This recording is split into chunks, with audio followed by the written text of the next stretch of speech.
Quiero comenzar estas palabras agradeciendo la solidaridad que la Argentina ha recibido del mundo entero por el intento de magnicidio perpetrado contra nuestra vicepresidenta Cristina Fernández de Kirchner. Estamos a tiempo de frenar varias de las amenazas que enfrenta la humanidad. Las injusticias que observamos solo se agravarán si las posiciones extremas se instalan, si las guerras se sostienen en el tiempo profundizando el hambre y si una inflación persistente termina por corroer los ingresos de los sectores más débiles. Debemos abandonar las prácticas económicas y financieras que el mundo desarrollado exige cumplir al mundo que intenta desarrollarse. Sostener este presente solo incrementará la pobreza y la marginalidad. Las naciones endeudadas padecen muchos malos efectos del sistema establecido. Argentina está entre ellas. Por eso quiero dar gracias a todos los estados que nos apoyaron y que nos apoyan en el complejo proceso de renegociación de nuestra deuda externa. Estamos incrementando la producción para proveer al mundo de energías limpias y de aquellas que, como el gas natural, permiten reducir las emisiones de carbono durante la transición. Contamos con la segunda reserva mundial de gas no convencional y la cuarta de petróleo no convencional. Contamos con una gran reserva de litio y con el potencial para desarrollar la energía solar y eólica, así como el hidrógeno de bajas y nulas emisiones. Trabajamos para garantizar que este camino de sostenibilidad ambiental y seguridad alimentaria y energética sea posible. Pero todo esfuerzo será vano si no transitamos ese camino en un marco de desarrollo económico y social más equitativo. El Reino Unido persiste en su actitud de desoír el llamado a reanudar las negociaciones respecto de la disputa territorial.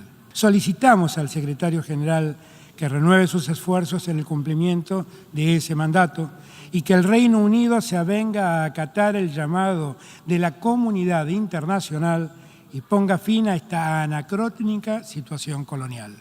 Es ahora. Debemos trabajar e implementar los acuerdos globales efectivos que erradiquen el hambre, que reduzcan de modo drástico las desigualdades, que aseguren la estabilidad democrática, la paz y la convivencia. La humanidad está en riesgo. Con humildad, la Argentina extiende un llamamiento a todos los países del mundo para construir un nuevo paradigma social que asegure la prosperidad con justicia social. Muchas gracias. Hola, ¿qué tal? ¿Cómo están? Bienvenidas, bienvenidos a Desiguales.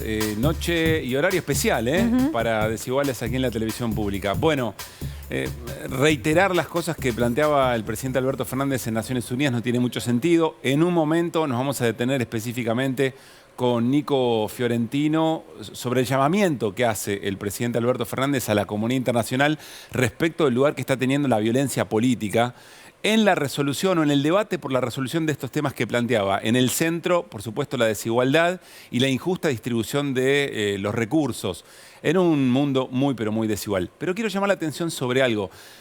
Esta tribuna de Naciones Unidas, una institución clave dentro de la gobernanza mundial, viene siendo de un tiempo a esta parte, sobre todo en aquella década, ¿no? Desde comienzos del siglo XXI hasta 2010, bueno, 2015 también, viene siendo una tribuna muy interesante para darle valor a la palabra política. Si la palabra política tenía su acción, generaba un impacto muy, pero muy importante. Después lo vamos a ver, ocurre con Petro, primera intervención como presidente de Colombia, con Xiomara Castro, también con Boric.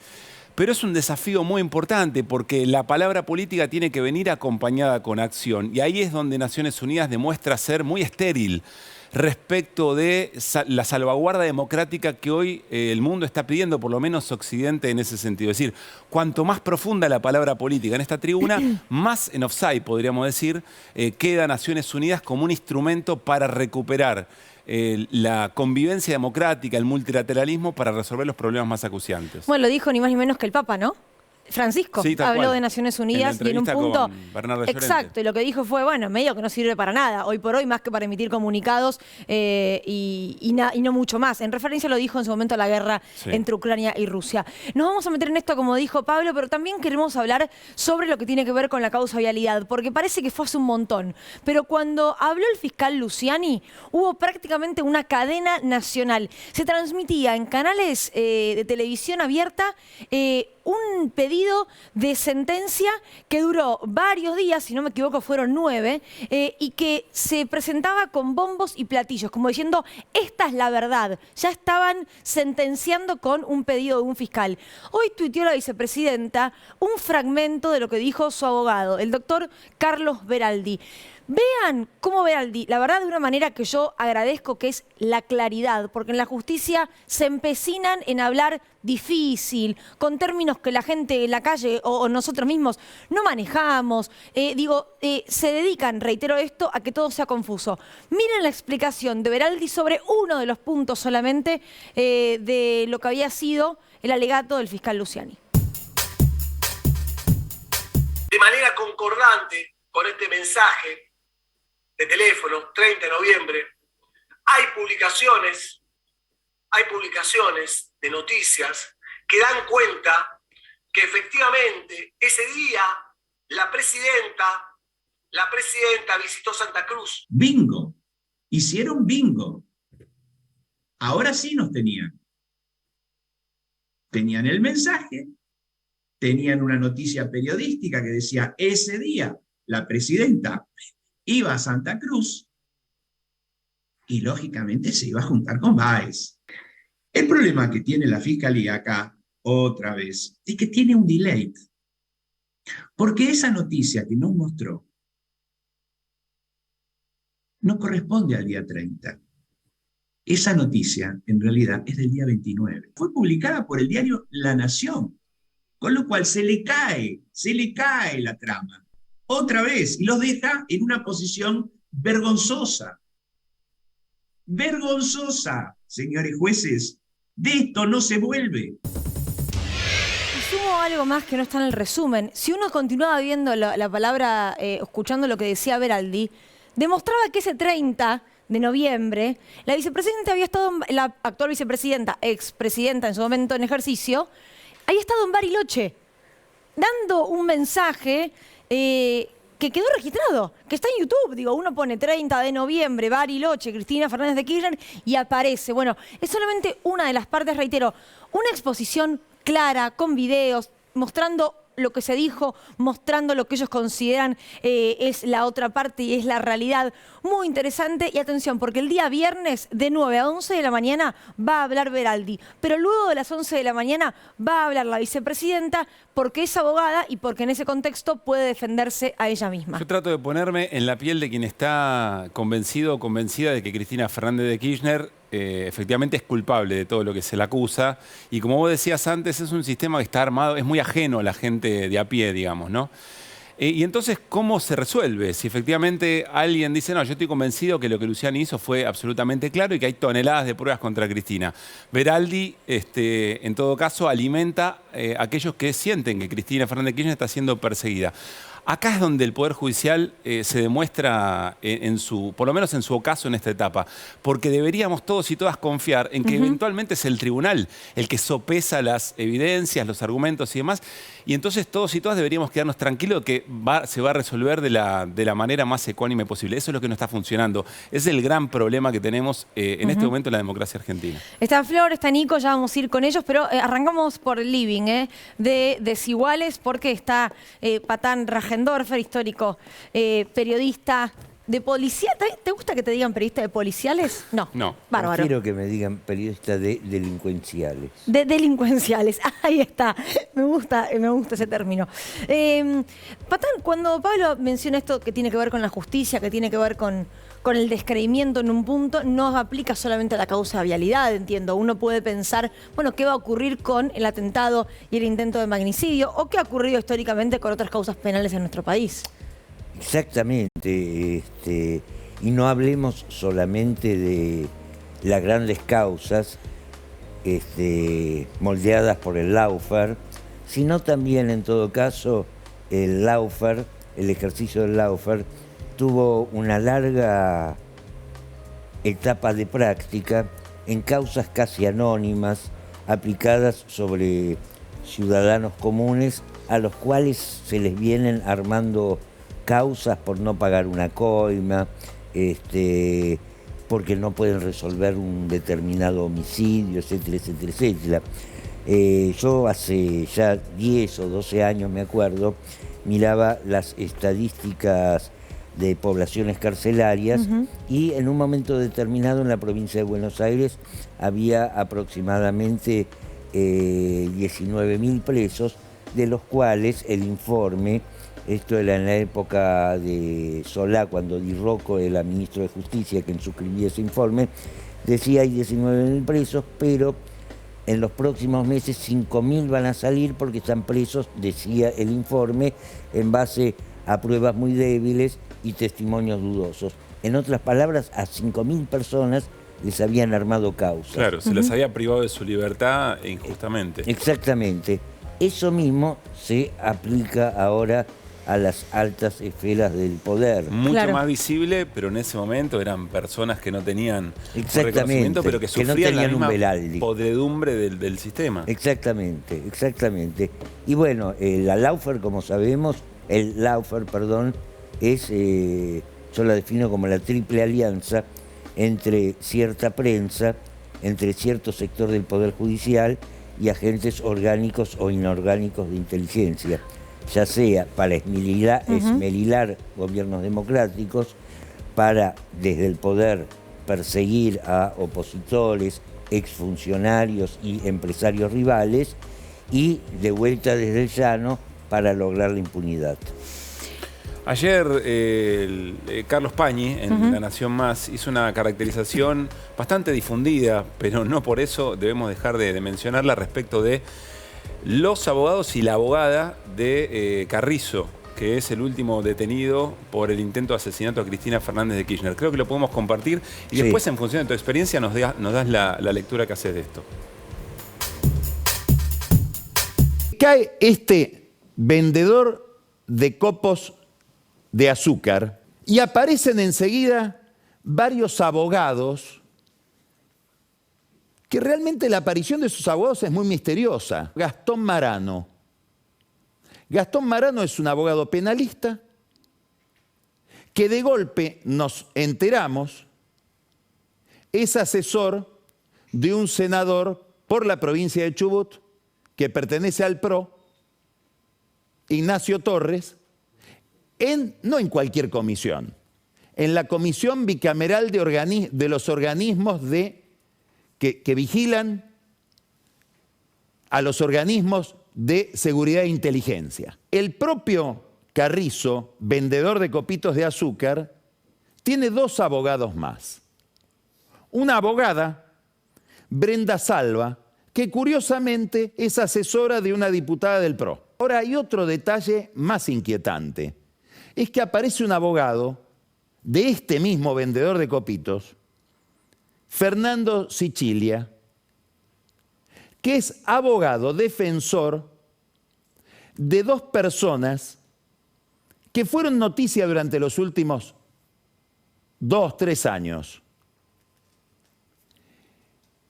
Leandro Araque y Facundo Melo son dos integrantes de la banda de espionaje ilegal que trabajaba a las órdenes de Silvia Magdalani en la AFI durante el gobierno de Macri. La pregunta que uno se hace es cuánto algodón de azúcar hay que vender para pagarle a estos abogados. Bueno, enseguida Ricardo nos caracteriza un poco la escena. Hace algunas horas nada más, el bloque de diputados del Frente de Todos le pide a la diputada Karina Banchey, que es quien tiene como asesora efectivamente a la abogada Brenda Salva, que la parte, es imprescindible que la diputada nacional del PRO, Karina Banchey, separe con urgencia de su staff de asesores a Brenda Salva, abogada defensora de Gabriel Carrizo. Su permanencia contradice el apego a la convivencia democrática en la que debe funcionar la Cámara de Diputados. Porque quiero aclarar algo, el senador de Chubut, que tenía como asesor a Marano, le pidió que se aleje. Sí. Cuando se enteró de esto, dijo, la verdad, yo no sabía que Marano había tomado, y me parece bien, ¿no? Digo, fue responsable, si se quiere, decirle, mirá, todo bien, sí, pero conmigo no seguís Llama la trabajando. atención que Marano le haya dicho, che, mirá, estoy por agarrar esto, pero bueno. Bueno. Ricardo, ¿cómo se acerca ese tipo de profesionales a alguien como Carrizo? ¿Cómo funciona eso? Mira, esa es la pregunta del millón de dólares tal vez. En ese sentido, uno desde luego se hace la misma pregunta que se hace Pañi, cómo con la venta de copitos pueden pagar a uno de los abogados, no solo más relacionados con un sector del poder, sino también uno de los abogados más caros de la ciudad de Buenos Aires, ¿no? Entonces, el doctor Marano tiene dos respuestas posibles, que en realidad solventa esa defensa tal persona, cosa que no va a hacer. Sí. Ya dijo que también- no, ya dijo que no. Marano lo dijo que que dijo no. es, tiene que ver Gratis. con altruismo. Exactamente. Altruismo. Eso resulta hasta más sospechoso que su admisión de que le pagan. Pero ¿por qué? Y voy a ponerme en un punto en abogada defensora de Marano. ¿Esto no le sube el precio a él como abogado penalista? Digo, hay alguien viendo y dice, che, tengo un lío, tengo plata, lo busco. O sea, si lo hiciera por plata, digamos, desde luego está en su derecho a hacerlo, ¿no? Yo tal vez lo haría, supongamos, ponele. Ricardo, no es común que haya abogados que utilizan causas públicas y mediáticas para lógicamente instalarse. Sí, pero hay que ver de dónde, digamos, lo importante de esto no es la ética del defensor frente al defendido. El quid de la cuestión es cómo un tipo como Carrizo puede solventar eso. Y si no puede solventarlo, ¿quién se lo solventa? Y si no lo solventa nadie, como dice este hombre, ¿de dónde viene ese altruismo? Claro, ¿cuál es No, el o sea, interés por una mejor Exactamente, representación? esa solidaridad Sí. hacia, digamos, un tipo que trató de hacer un magnicidio. Porque Carrizo, recordemos, tiene derecho a una defensa y el Estado le provee una defensa Exactamente, si no la puede pagar. exactamente. Como También Sabac tiene Montiel y derecho- Uliarte, que tienen defensores Claro. oficiales por Ojo, decisión. Ni bien empezaron a aparecer los nombres de estos muchachos, Sí. había una fila de abogados haciendo Sí, claro. cola para tomar el caso. Por ejemplo, otro prohombre del derecho que anduvo revoloteando por ahí fue Tejeldín, por ejemplo. Con, Claro. con Brenda Uliarte. Exactamente, que tiene derecho a laburar de abogado y Brenda Uliarte tiene derecho a tener el abogado que quiera, ¿no? Pero que dijo que no, casualmente. Exactamente. Ahora, no hubo detenciones en los últimos días, por supuesto que se sigue investigando en el juzgado de la doctora Capuchetti y en la fiscalía del doctor Rívolo. ¿Qué pasa con el famoso financiamiento? Digo, porque la pregunta que entiendo nos hacemos todos es, ¿termina acá? ¿Terminan estos 4 detenidos? Mira, te voy a resumir la situación objetiva Dale. con una pequeña metáfora. Tenemos la flecha, pero no el arco. No sé si me explico. En ese sentido hay que ver la voluntad política y la voluntad judicial y la voluntad ética que tenga la doctora Capuchetti y el doctor Rívolo en trascender el círculo inmediato del caso, que son, vamos a llamarlos, los horneros, ¿no? Son algo así. Haciendo ¿no? referencia al caso Cabezas, por Haciendo ejemplo, ¿no? referencia Claro. al caso Cabezas y personas a las cuales la ausencia de identificación de sus mandantes, digamos, ha dejado ese caso, por ejemplo, medio rengo. Puede suceder una cosa así con esto. Déjame ¿no? planteártelo al revés. Sí. En función de la inteligencia que hicieron, su premeditación, los recursos que tuvieron que haber empleado para llevar adelante todo esto, ¿cabe la posibilidad de que hayan sido un grupo sin financiamiento y que por las suyas decidió hacer esto? De ninguna manera. ¿Así de categórico sos? El otro día salió en Tiempo Argentino una nota de Néstor Espósito, Sí. muy interesante, en la cual hablaba del doctor Marano, etcétera, etcétera, etcétera. Y decía que, bueno, evidentemente hubo acá financiamiento, evidentemente hubo algún tipo de instigación de ciertos sectores que aún no se conocen, ¿no? Pero, digamos, Néstor esgrime la hipótesis de que, al igual que en el caso Cabezas, es posible que estos tipos hayan sido instigados a crear un clima de caos y de desorden y de agresividad, etcétera, Vos etcétera, decís, etcétera. no necesariamente alguien que le diga hagan esto, Exactamente. sino un clima cuyo lógico devenir sea un intento de asesinato. Exactamente, como decía Chabrán, sacarme una foto, comenta, sacarme una foto es como pegarme un tiro en la cabeza, entonces por eso, digamos, para quedar bien, lo mata, pongámosle. Es una hipótesis, no está comprobada, no se sabe quiénes instigaron esto, no se sabe quiénes son los que están detrás de esta bandita, no se sabe de dónde, por ejemplo, Jonathan Morel sacó 1.700.000 mangos por unas maderitas, no se saben esas cosas. El eje de la investigación para llegar a una instancia más profunda de los autores de este magnicidio en grado de tentativa es investigar la financiación del caso. Hasta acá, ¿ves positiva la investigación? ¿Qué elementos te hacen confiar y cuáles te parecen que se deberían haber hecho de otra manera? Bueno, mirá, desde luego que la detención de estas 4 personas no es gratuita, ni existen en este momento duda alguna de su relación con el caso. Sí.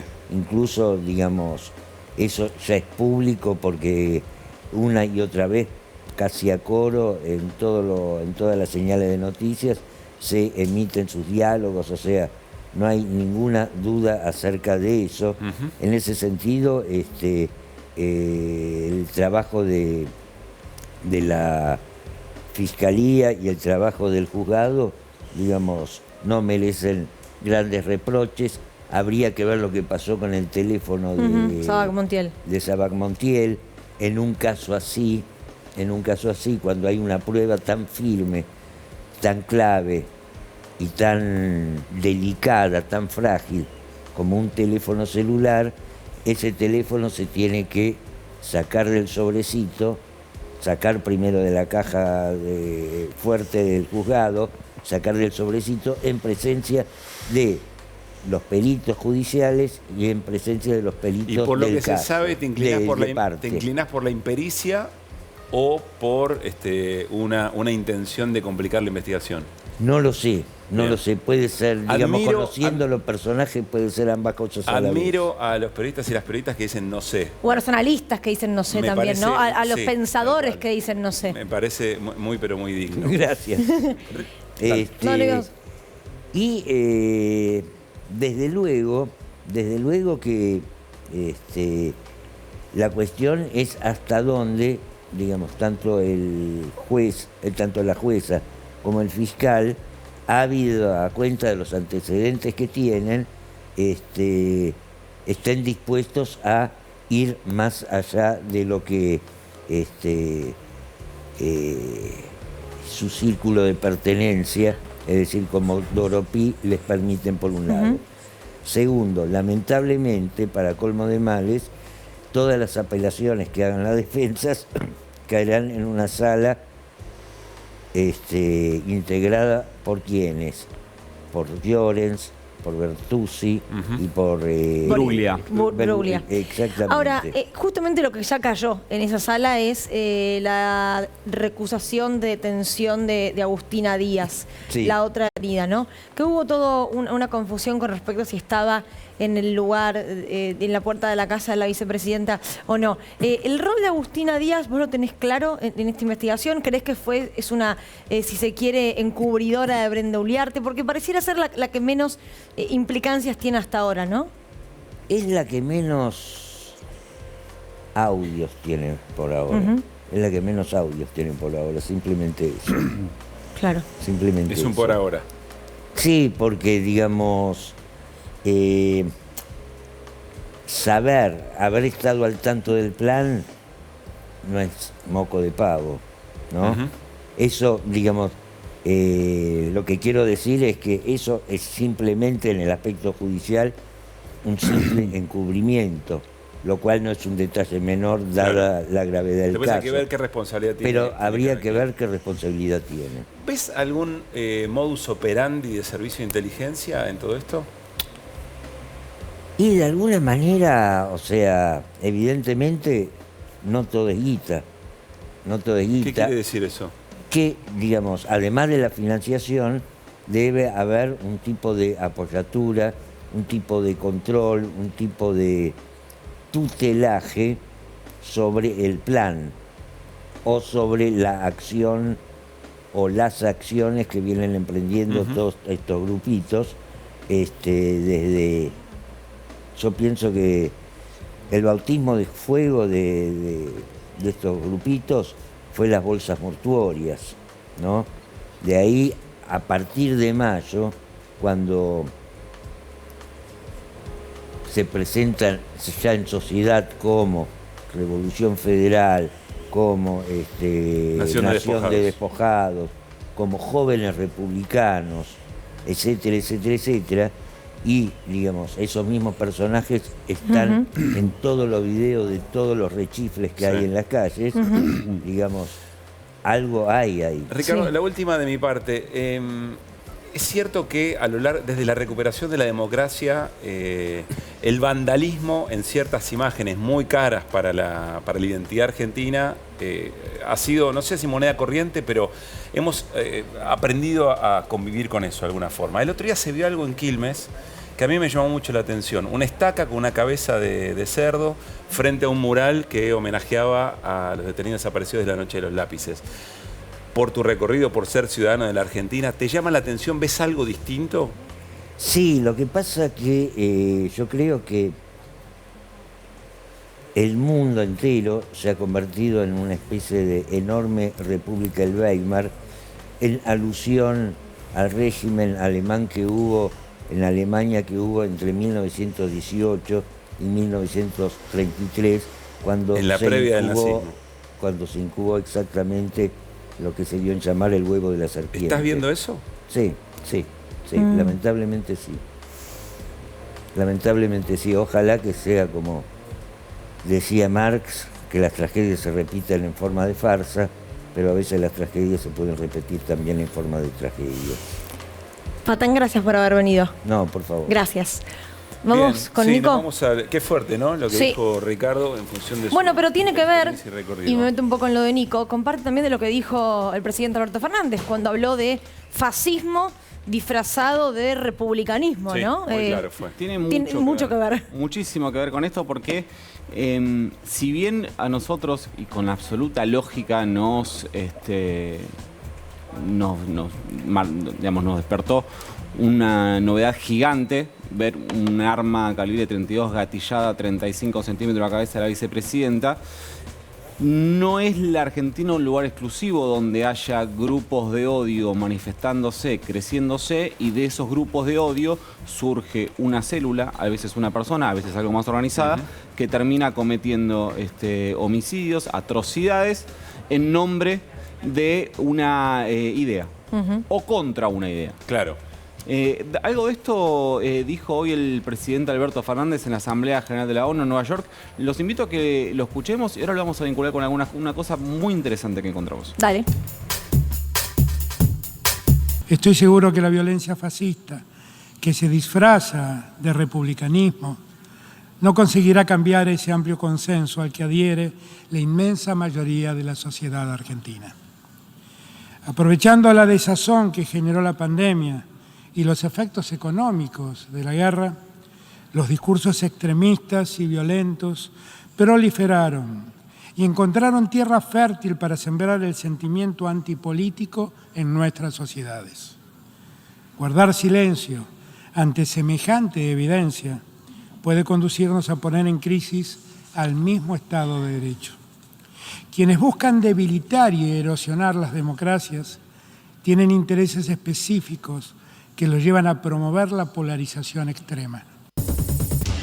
Ahí lo escuchamos al presidente Alberto Fernández haciendo un planteo de cómo una situación económica una crisis centralmente económica, termina siendo un ámbito de desarrollo de discursos de odio. El presidente lo vincula a la pandemia, a la guerra. Ahí hay algo que en algún momento habría que estudiar. Hay muchos análisis que dicen que tanto el sector, el poder político como el poder económico encontraron en la pandemia una excusa para justificar cosas que socialmente se venían dando desde antes, pero para desarrollarlo en otro... Hay un informe del New York Times. Hay algo, Nico, ahí cuando el presidente dice se disfrazan de republicanismo, creo que es una clave muy, muy local también, ¿no? Porque absolutamente.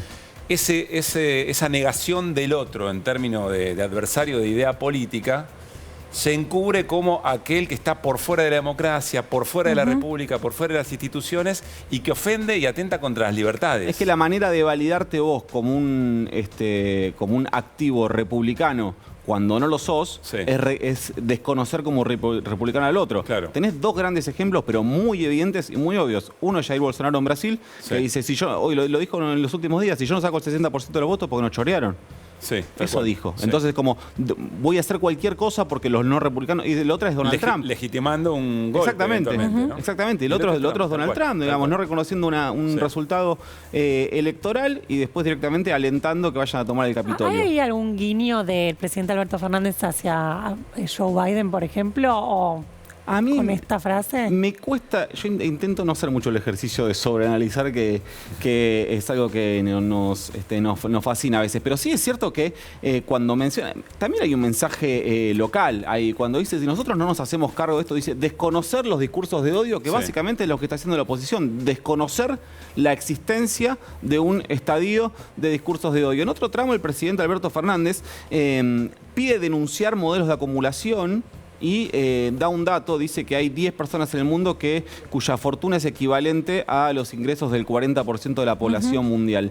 Él no hace en su discurso un link de esos dos datos, pero esto tiene mucho que ver, esto de decir, yo genero la crisis económica genera una situación, genera un modelo social, un modelo de persona que después termina transformándose en discursos de odio, y esto está pasando, dice el presidente Alberto Fernández. Estamos en una situación en la que hay una desigualdad muy profunda y no se está haciendo nada para eso. Quien sí linkeó las dos cosas, la crisis económica y el resultado de personas que terminan abrazando desde ese lugar de marginalidad discursos totalitaristas, fue la hoy vicepresidenta, por entonces vicepresidenta, una charla que dio en Georgetown en 2012, el 26 de septiembre. En ese momento presidenta. Venía justamente de una asamblea de la Organización de Naciones Unidas.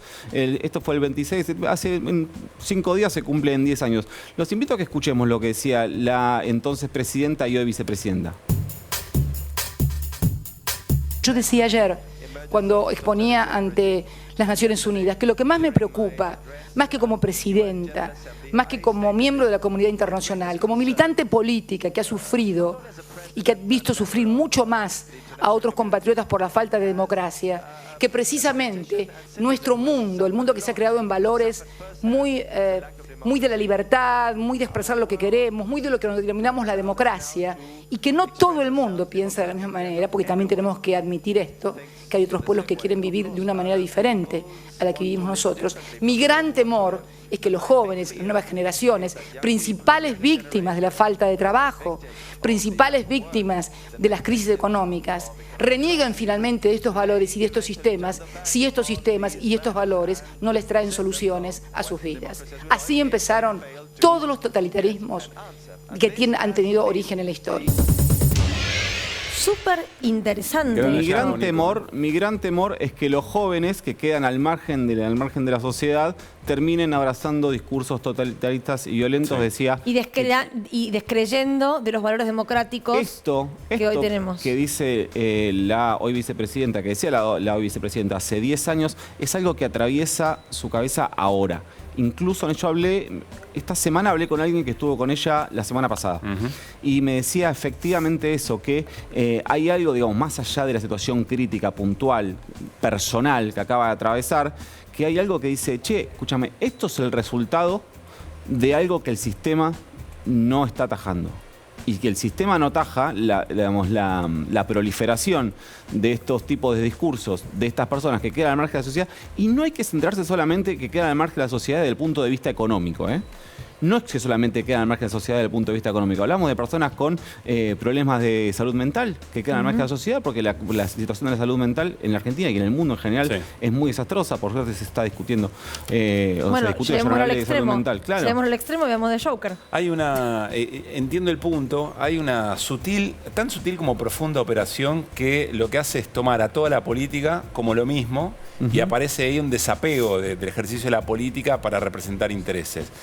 Y entonces se desconoce que hay determinado tipo de políticas o determinado tipo de intervención de los estados que efectivamente le mejoran la vida de la gente y otros que no. Pero al borrar esas diferencias, aparece como que el sistema político en sí ya no sirve. Es el gran riesgo que corren los gobiernos moderados, ¿no? En este programa nos encargamos de hacer eso casi en todos los programas, de marcar que cuando te dicen, bueno, sí, pero en el 83 estábamos así, ahora estamos así. Bueno, pero no me lo muestres como una pendiente. ¿Cómo fue eso? Acá caímos, acá subimos, claro. ¿Y cuáles fueron las políticas que hicieron eso? Reitero, es el riesgo de los gobiernos moderados, ¿no? Que hoy en la región, en las derrotas de las expresiones de derecha, frente a la casi obligación, el mandato que le dieron sus votantes, están obligados a esa audacia política para confirmar que no todas las políticas son las mismas. Y esto tiene mucho que ver, y con esto cierro, con lo que discutíamos ayer, chicos, con el tema de la validación desde las figuras con representación política, representación electoral, de los discursos que después nosotros vemos en chats, vemos en foros, y después terminamos viendo en chats, pero que tienen que ver con la justicia por un intento de magnicidio. Gran hallazgo, Nico, ¿eh? Muy bueno. Vamos a charlar con nuestro invitado, ¿eh? Ya está en el living de Desiguales. Antonio Aracre, CEO de... ¿CEO o CEO? Nunca sé cómo se dice bien. ¿En inglés o en castellano? Para mí castellano, por favor. CEO, entonces. La palabra CEO está castellanizada, aunque en realidad la sigla es una sigla en inglés. Claro. Chief Executive Officer, ¿no? Eso es el director general. Exactamente. Bueno, director general de Syngenta. Siendo tan rico el español, ¿no es cierto? Yo le voy a decir CEO. Bueno. CEO de Syngenta. Antonio, teniendo en cuenta un poco lo que venimos charlando, vos estabas ahí detrás de cámara escuchando, vos como representante del empresariado argentino, pero también por los vínculos que tenés en ese ámbito, ¿cómo ven la situación que estamos viviendo?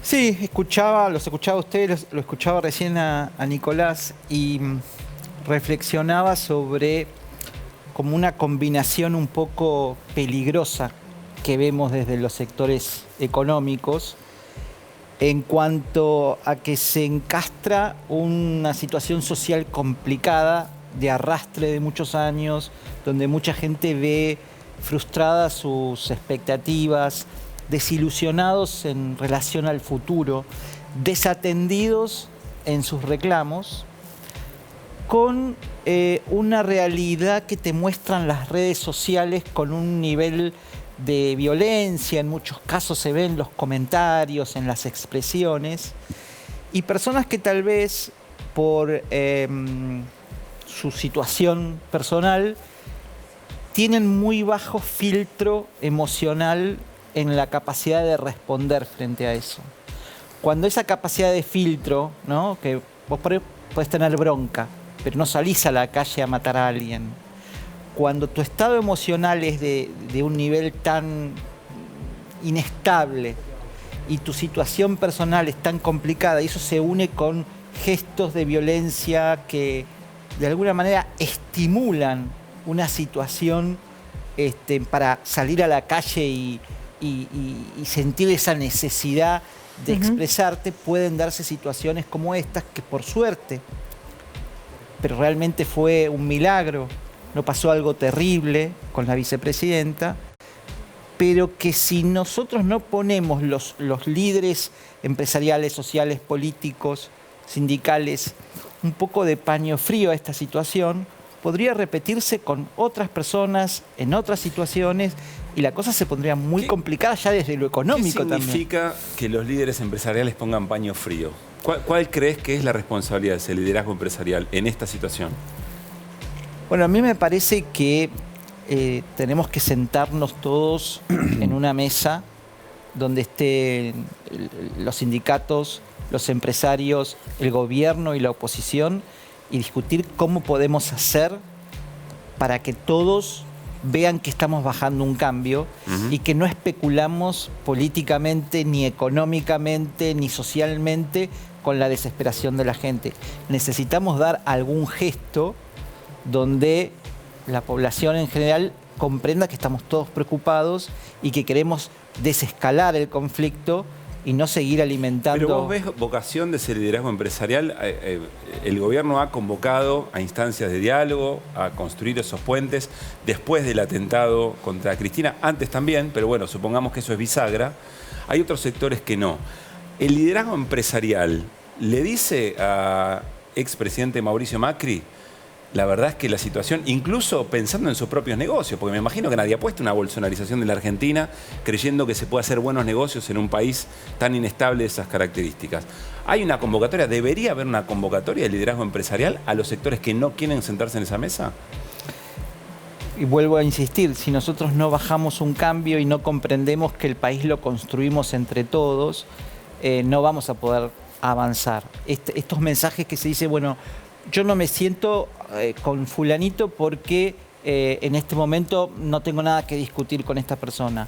O yo quiero gobernar con un consenso, pero excluido este 30% con el cual no estoy de acuerdo que se pueda consensuar nada. Y bueno, ya estamos partiendo de un proceso de exclusión social donde vos por ahí formás parte de un movimiento con la mejor buena intención y automáticamente te sentís excluido. En ese contexto te genera una situación de violencia. Siempre la exclusión, a cualquier nivel, te genera una situación de violencia porque te sentís discriminado. Para vos que un líder político diga con estos no a ningún lado, es un hecho de violencia. Sí. ¿Nico? Antonio, vamos a hacer un ejercicio que es tratar de borrar todos los filtros morales, éticos, personales, humanos. En un contexto de violencia a este nivel, estrictamente desde la óptica de los negocios, ¿es un ámbito próspero para los negocios? Todo depende la gradualidad, ¿no es cierto? Esto lo podemos tomar como un hecho puntual, súper lamentable, peligrosísimo y desgraciado. Afortunado solamente porque no ocurrió lo peor, pero por todo lo demás que lo podamos ver, fue un hecho muy, muy espantoso. Si es un hecho puntual, si nosotros no vemos que se repita, que se reitere, probablemente no altere el clima de negocios.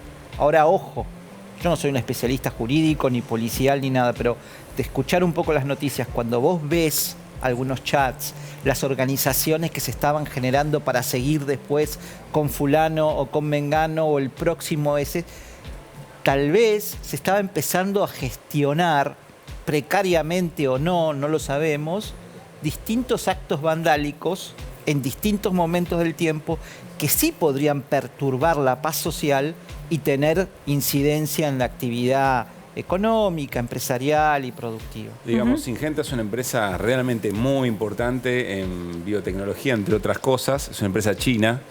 ¿Te llamaron de la casa matriz cuando ocurrió y te hicieron alguna consulta sobre lo que estaba pasando? Nosotros en general tenemos reportes semanales, en algunas circunstancias diarias, dependiendo lo que pasa. Y Argentina es un país que normalmente tiene bastante que pasan muchas cosas. Claro. Hacen informes cada 15 minutos de Argentina. Sí, bueno, como esta no. Su celular suena cada media hora pidiendo un informe. ¿Qué está pasando? Pero sí, inmediatamente, creo que eso ocurrió un jueves y si no me equivoco el viernes fue un feriado. Sí. Y estando en casa, feriado, me puse a escribir para contar un poco lo que estaba pasando aquí. Salió en todos los portales del mundo la noticia. Sí, claro. De hecho, en algunos portales del mundo con más preocupación que en algunos de acá, ¿no? De la Argentina, visto con ojos de afuera. Sí, claro. Quiero que nos metamos en el dólar soja. Flor, sé que tenés información sobre eso, pero te escuché, Antonio, decir que para vos el dólar soja es el primer paso para el desdoblamiento. ¿Qué significa eso? Bueno, el dólar soja, con la única excepción de que es algo puntual, por ahora es lo que dijo el gobierno, que se termina a fin de mes. Si no fuera por eso, es un comienzo de desdoblamiento, ¿no? Porque es un tipo de cambio especial para una actividad determinada. Eso ya es desdoblar. El desdoblamiento significa, en mi opinión, podés encontrar distintos esquemas, pero podrían ser dos tipos de cambio. El tipo de cambio oficial que tenemos hoy para las actividades que más quieras proteger de un proceso inflacionario, como los alimentos, los medicamentos, los insumos productivos, y otro tipo de cambio más libre y flotante, sin intervención del Banco Central, donde podés dejar menos protegido porque el que quiere viajar al exterior, que pague lo que vale el dólar, el que quiere importarse un yate, también lo puede hacer, y puedes darle una oferta a ese mercado para que esté en equilibrio, poniendo una parte de las exportaciones de soja o de los servicios de los programadores al exterior. Eso sería un desdoblamiento más completo, más robusto, de que simplemente este dólar soja que tuvimos durante septiembre. Por cómo le explicás es lo que crees que pase. Para lo que serviría es para instrumentar una herramienta necesaria para priorizar la escasez de divisas. Argentina tiene una escasez de divisas de décadas, más acentuada en los últimos años y que no va a terminar en los próximos 24 meses porque vaca muerta, litio, minería tardan en generar 2 o 3 años lo que buscamos. La manera de administrar esa escasez en los próximos meses puede ser priorizando la administración de las divisas con un esquema de desdoblamiento. Entiendo, Flor, que tenés información sobre esto. Sí, trajimos para compartirle a la gente qué se está debatiendo hoy en el equipo económico, dado que se termina el dólar soja y bueno, de dónde van a salir los dólares entonces para reforzar las reservas del Banco Central, que en definitiva eso lo que se traduce son en las importaciones de las empresas, que después se traducen en producción, trabajo y finalmente consumo. Trajimos entonces para compartir qué viene viendo el equipo económico y lo primero que tenemos para mostrar es, por un lado, esto de esta palabra que está empezando a sonar mucho, que es el desdoblamiento sectorizado. Lo próximo que podría venirse es un nuevo dólar tecno. Ya ahora, finalizado el dólar soja, un dólar tecno diferencial para el sector. Le pusimos programadores, pero resume lo que tiene que ver con el sector tecnológico, del software. Allí los mismos empresarios te dicen, ojo que hay 2.000 millones de dólares de exportaciones que entran todos los años de manera no formal, digamos. Ilegal. Sí, seguramente, no sé si alguno de ustedes tiene algún amigo que trabaja como programador. No los vamos a mencionar al No aire lo vamos a porque son mencionar, amigos, Ofrecen el servicio, ganan en dólares, pero no entra formalmente. Claro, Entra bueno, por afuera. traducí esos 5.000 dólares que puede ganar tu amigo si es afortunado en un montón de gente que no los ingresa y te da ese monto. Bueno, Sí. por eso desdoblamiento sectorizado pues tiene que ver con un sector. Otro tema que se está estudiando por estas horas, el turismo. Y tenemos para compartir datos que mira de cerca el Ministerio de Economía. Ahí lo que vemos es que ya este año se fueron por el turismo casi 4.000 millones de dólares. Esto es en 7 meses, hasta julio acumulado. Esto es más que todo el 2021. ¿Y esto como cómo para funcionaría, comparar. Flor? Y ahí hay distintas alternativas que se están estudiando. Por un lado se puede aumentar el impuesto que se cobra, por ejemplo, el anticipo de ganancias. Sí. Se le puede poner un cupo a las tarjetas, otra cosa que se estudia.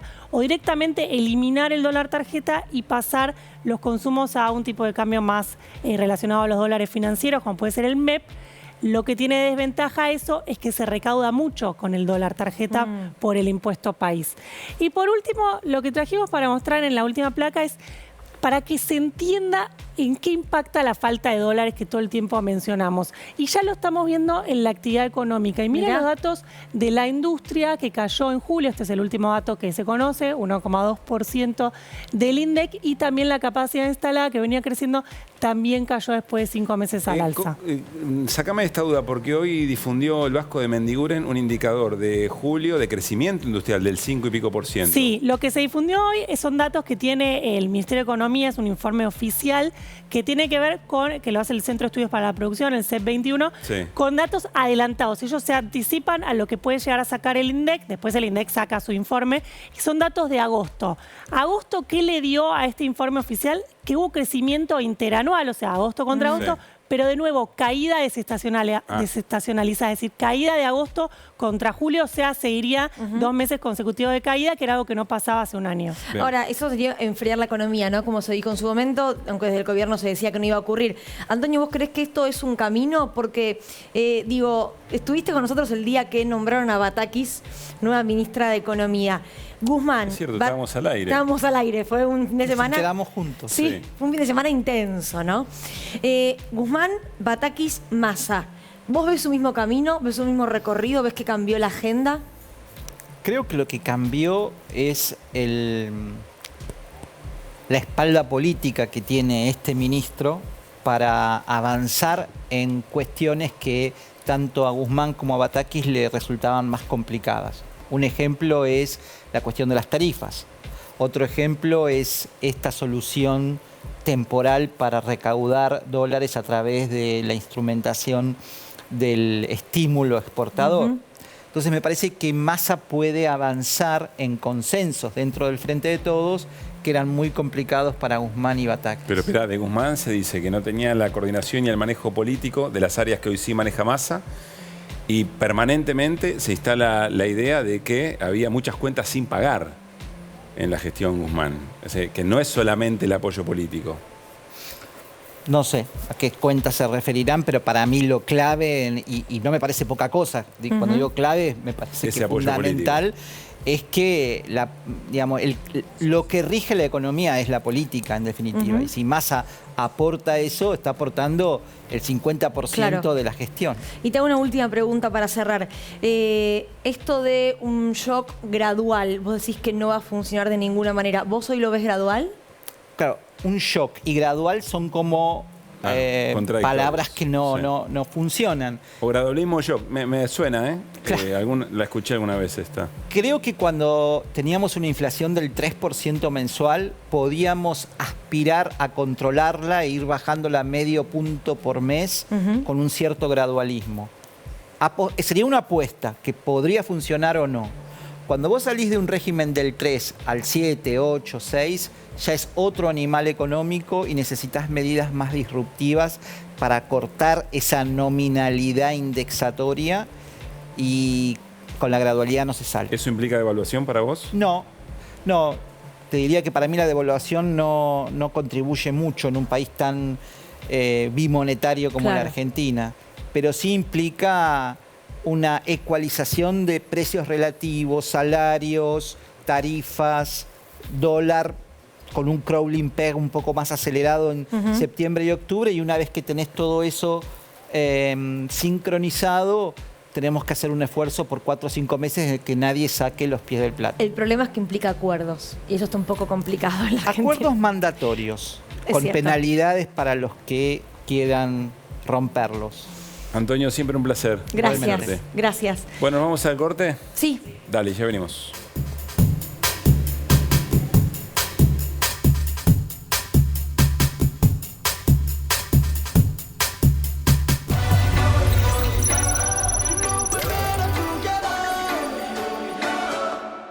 Para ser competitivos en la industria es necesario contar con una flota de vehículos acorde a los tiempos que corren. Por eso, a la hora de renovar el parque automotor, piense solo en el especialista. Naviran Mercado, subastas online. Justo tenía que hablar con vos. Esta noche no me pidas nada. Ahora me tengo que ir hasta Bursaco. Bueno, largo es el camino. Y sé que no es fácil. No es fácil. Me está siguiendo, Carla. Dame otra. Esa es la actitud.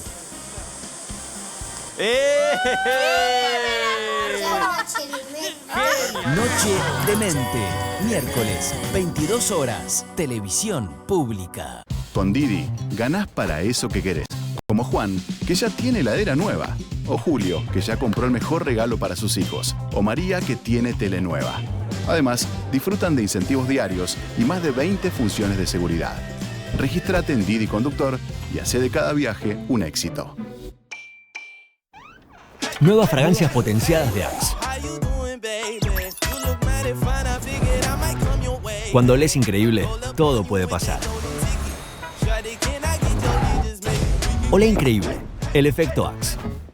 Desde que la vi y pasé mi sueldo a BBVA, me convertí en Laura, la buena onda.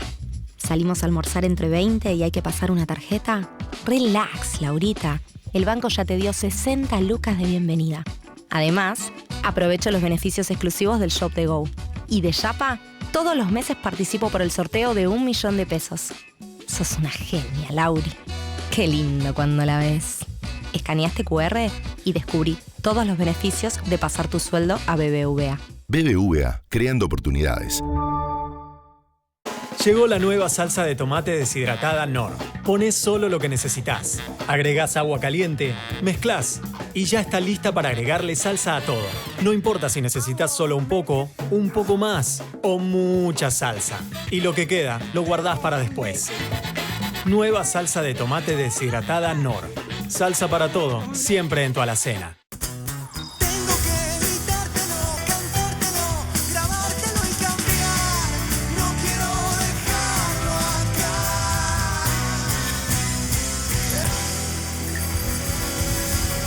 Empezá a soñar tu próximo viaje por Argentina.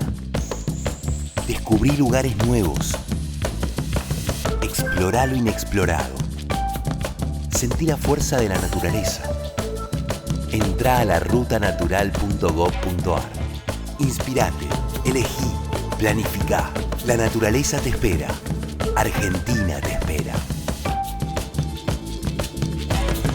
Primero la gente. Ministerio de Turismo y Deportes. Argentina Presidencia. Presentamos Sif Bioactive. Nuestras mejores formulaciones que garantizan limpieza de una forma segura. Para que puedas ensuciar y limpiar una y otra vez todas las superficies de tu hogar. La nueva tecnología Bioactive de Sif combina ingredientes de origen natural, dejando tus superficies sin suciedad, sin residuos y sin olores fuertes. Sif, mucho más que limpio. ¿Protección antitranspirante o cuidado de la piel? Ambas.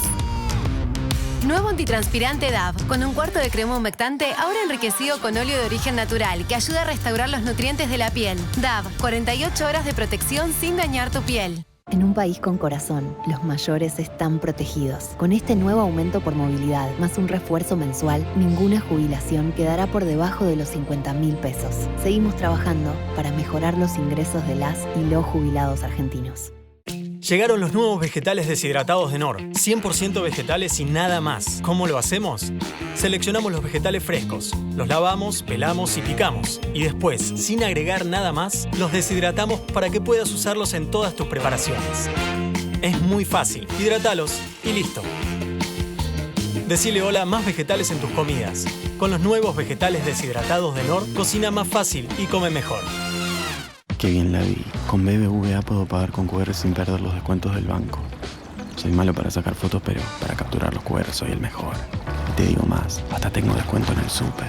Qué lindo cuando la ves. BBVA, creando oportunidades. Para ser competitivos en la industria es necesario contar con una flota de vehículos acorde a los tiempos que corren. Por eso, a la hora de renovar el parque automotor, piense solo en el especialista. Naviran Mercado, subastas online.